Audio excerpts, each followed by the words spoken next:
Hello, all you suicide warriors. Dan Pelly here, inspirational speaker, suicide warrior. The topic of this video is suicide and suffering. I normally sit down for my videos when I'm standing up for this one because if you don't stand up and take action for your recovery, you might never recover. It's just a hard fact. You have to get up. You have to take action. This is the only way you're going to get better. It's just a reality that I had to realize from my two suicide attempts that I had. And I'm not proud of them, obviously. It's just a wretched place to be. And my first attempt was in my late 30s. And I realized, I don't understand depression. I never even thought about suicide in my whole life when I hit my late 30s. And when I lost a love and a house and a real estate business, and things came crashing down, and I felt worthless, and I felt unworthy, and I was loathing, and there was something missing.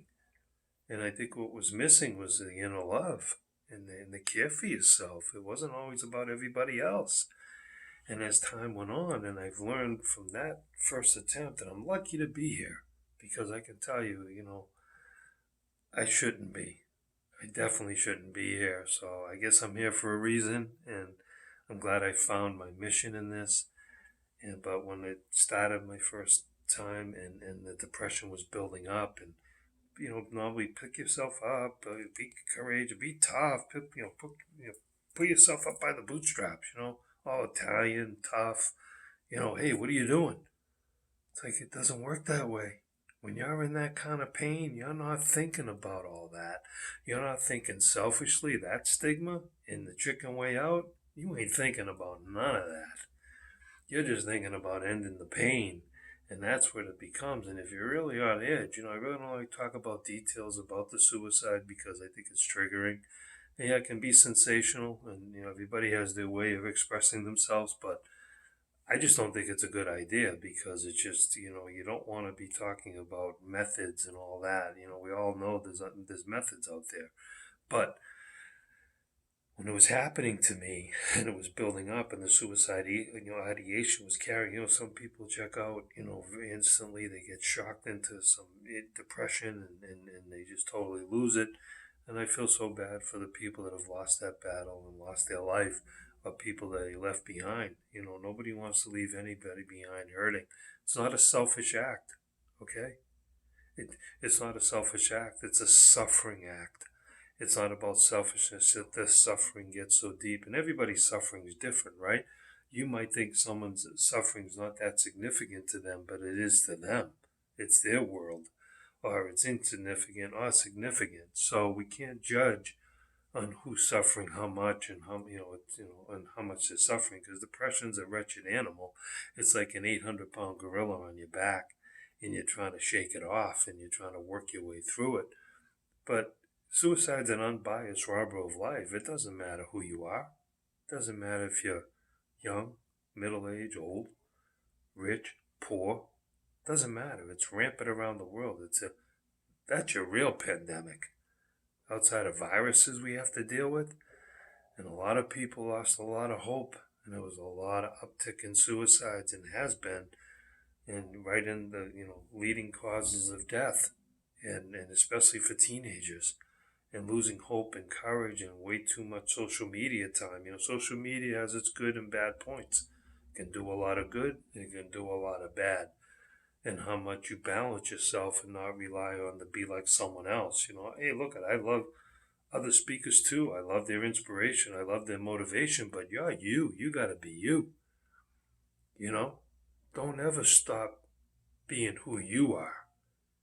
We get our pointers, we get our encouragement, we get our inspiration from me or from anybody else. But in the end, I got to be Dan Belly. And you got to be who you are. And this is the only way you're going to really grow and feel yourself as a worthy human being. You are worthy. Your life does matter. And if you're on edge and you feel like you're going to do something drastic, you should be calling this new 988 number. It's a great thing that they did. The 988, it's quick. You don't have to have a long drawn out number you got to remember, and if you have to call 911 or the police and things like that, you can call the 98. I've tried it, and they'll direct you towards some help. So do that for yourself because you matter. And as this suffering was occurring for me, and the attempt was pretty severe, and then I said, I'll never do this again. And I got on Zoloft, I got on some meds, I balanced out, I started living another life, met another woman, and had the stepkids and raising them and just living life again, man, and enjoying life. And then tragedy struck, and my stepdaughter almost got killed in a car accident in '07. Took everything we had to get her back on her feet, and just the most horrific thing that could have happened. Got in with the wrong driver, and it's just a tough situation. We all get cards we're dealt that we got to deal with. But anyway, after she was back on her feet, I started feeling depleted and wasn't doing anything with my program. I wrote a 33-page program. Went to college for a little time in 2000, and I said, I'm going to go out and conquer the world. And little did I know, it's going to take a lot more than that, than writing a program about suicide. But I started practicing Buddhism in 2010, and I was suffering, and I'm dragging myself to meetings after that second attempt. But what I did say, when my wife walked in one day in my office, I walked up to her, and I was suffering so bad, and I just, I need help. I need help. I can't do this anymore on my own. I need help. Get me some help. So I went to the hospital, and I got some help. And not always a good, the right mix of therapists and all that. And I said, I don't want to work with you no more. I want somebody else. And I spoke up, and I got the right mix going. But then I went to a recovery program. I was staying in bed. I stayed in bed like for 6, 7, I think 8 months or so. And I just didn't want to get up, and not washing and not eating and all the things you go through. And I just was ashamed. I was ashamed of what I was doing, and not, you just get that shame, and you feel like, you're not contributing to your family, you're not living your life, you're not doing what you're supposed to be doing. And then I finally, I said, I got to make a short list. Like my wife was right, I got to get up and wash. I got to get up and eat. I got to get up and read. I got to get up and walk the dog. I got to do something. I stick with a short list because we're so overwhelmed with pain, we don't want to do a lot. So my short list is recommended, because then the list becomes long again like it is now for me. But this was weakness at one time. Every warrior has their time, men or women, or it's just the way it is. And we go in and out of these things, but we have to be able to make a determination to choose life. And once we do that, we just go against the wind, and we put our heads down, and we say, okay, I'm going to make a determination and do this. And I started going to a recovery program. People are a lot worse off than me. And I went for 4 or 5 months, and I just sat with people and listened. And I was climbing the first flight of stairs when I first started. I couldn't even make it up 5 steps. I was so depleted, so depressed. It just ravages your body. Depression's like an 800-pound gorilla on your back, and suicide is such a robber of life. And I want to change that, and I've helped a lot of people choose life. Now we can help everybody. Some people snap very quickly with things, and there's no time to help them, and that's the sad part. But we can help a lot of people. But you have a mission, and my mission was real estate. I'm still in real estate now. I still help people, but a higher mission.